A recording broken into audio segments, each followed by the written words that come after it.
Si vous avez l'impression que tout le monde réussit mieux sa vie que vous passez plus de temps à rêver votre vie plutôt qu'à profiter de l'atteinte réelle de vos objectifs, cette vidéo est faite pour vous. Je vais vous présenter des techniques concrètes que vous pouvez mettre en place pour vous débarrasser de cette sale habitude de toujours vous comparer aux autres, d'envier ce qu'ils ont plutôt que de reconnaître votre propre potentiel et vous concentrer sur la réussite de votre propre vie.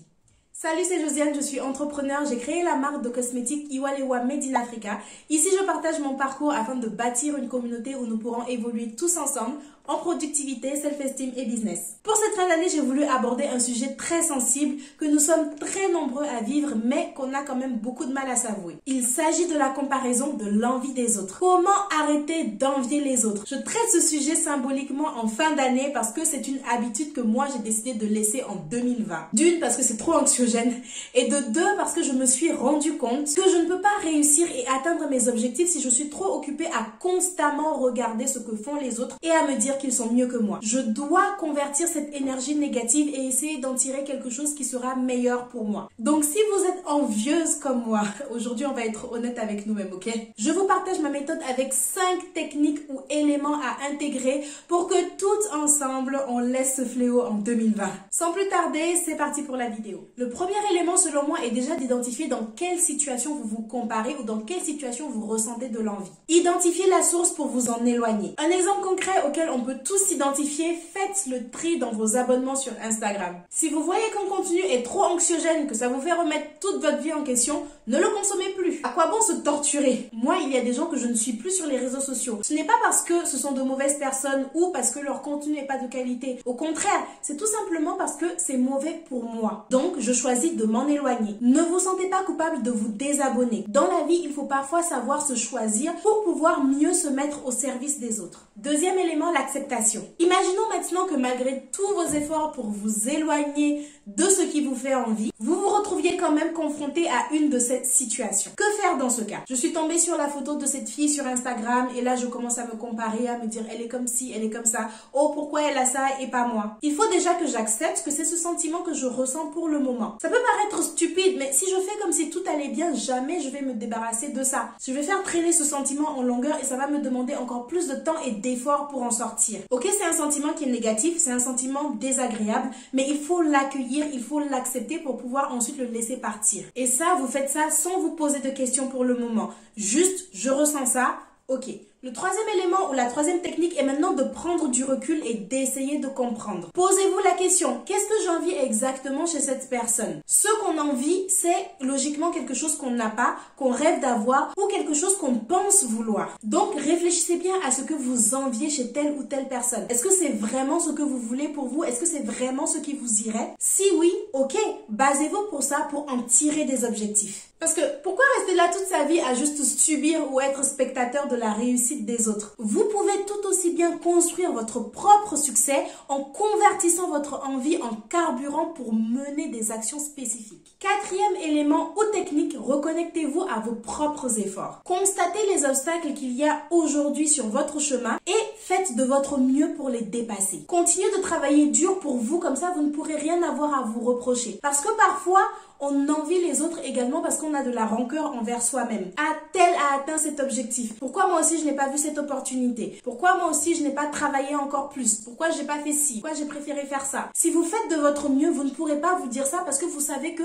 vous aurez déjà tout donné. Certaines choses dépendent de nous et d'autres non. Vous savez, pendant que j'écrivais le script pour cette vidéo, je me suis rappelé d'un fait que j'avais déjà remarqué il y a quelques années plus tôt. Et pour être sûre, j'ai regardé sur YouTube les anciennes courses d'Usain Bolt. Est-ce que vous avez déjà remarqué dans une course de vitesse le comportement des grands athlètes? Lorsqu'on sonne le départ, chacun se dépasse dans son couloir, chacun est focus sur sa course. Et bien souvent, c'est à la fin de la course que le premier se retourne et constate qu'il a gagné. Mais pendant la course même, il était focus sur sa performance. Il était occupé à se dépasser lui-même. Et pourtant ici, on parle d'un sport, on parle d'une course, c'est-à-dire c'est une compétition. Il faut vraiment être meilleur que les autres Pour gagner, donc, il y a comparaison. Et ici, la comparaison est légitime et justifiée puisque ce sont les mêmes critères pour tout le monde. C'est la même distance qu'il faut parcourir, c'est la même forme physique. Mais même avec tout ça, pendant la course, ils sont pas là à regarder partout dans le couloir des autres, qu'est-ce qu'ils font, où est-ce qu'ils en sont. Mais nous, dans la vraie vie, on se compare pendant même qu'on mène notre course, alors que dans bien des cas, la comparaison n'est même pas possible. Les critères divergent complètement. On n'a pas la même vie, on n'a pas les mêmes objectifs, on n'a pas les mêmes problèmes, on n'a pas les mêmes opportunités, on n'a pas les mêmes capacités. Et c'est ce point en particulier qui est souvent oublié, je trouve. Un exemple très concret de ça, c'est le système éducatif. J'avais vu une fois sur Instagram une illustration métaphorique du système scolaire. L'auteur avait dessiné plusieurs animaux qui étaient en ronde. Il y avait une girafe, un singe, un lion, un éléphant. Il y avait un arbitre qui se tenait au milieu et il disait « Ok, à 3, vous grimpez tous sur l'arbre ». Et c'était ça le système de notation.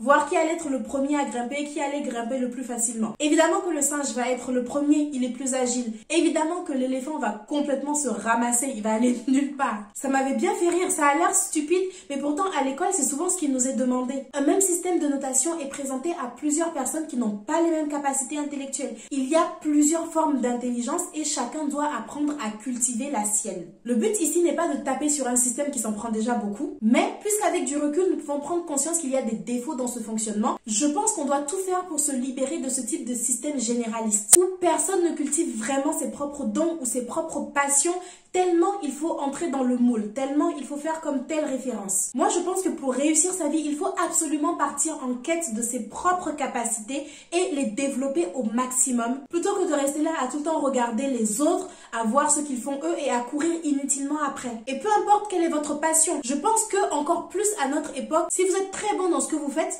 peu importe le domaine, ça va porter ses fruits. Si votre passion c'est le jardinage, mais jardinez comme jamais, arrosez les plantes, taillez-les en licorne, tout ce que vous voulez. C'est en étant occupé à cultiver vos propres dons que vous allez grandement évoluer, que vous allez vous démarquer des autres et devenir une référence dans votre domaine. Cinquième élément à mettre en place, analysez ce que vous pouvez apprendre du succès des autres plutôt que de l'envier. Ce point peut être plus dur à mettre en place, mais si possible, inspirez-vous plutôt du succès des autres. Que ça vous conforte dans le fait que vos objectifs sont réalisables, vous pouvez le faire vous aussi et essayez de voir dans la stratégie que la personne a mise en place, quelles nouvelles idées vous pouvez en tirer. Bien sûr, la comparaison en soi, elle est naturelle. L'être humain a aussi besoin de se comparer, de reproduire certaines actions pour pouvoir évoluer. Mais là, on parle bien du moment où cette comparaison devient toxique pour vous et au lieu de vous permettre d'évoluer, finalement, elle vous freine dans votre progression. Il est aussi beaucoup dit de prendre du recul sur ce que vous voyez, notamment sur les réseaux sociaux, parce que souvent, c'est pas la vraie vie. Et effectivement, c'est très vrai. C'est pas forcément parce que vous voyez une photo de voyage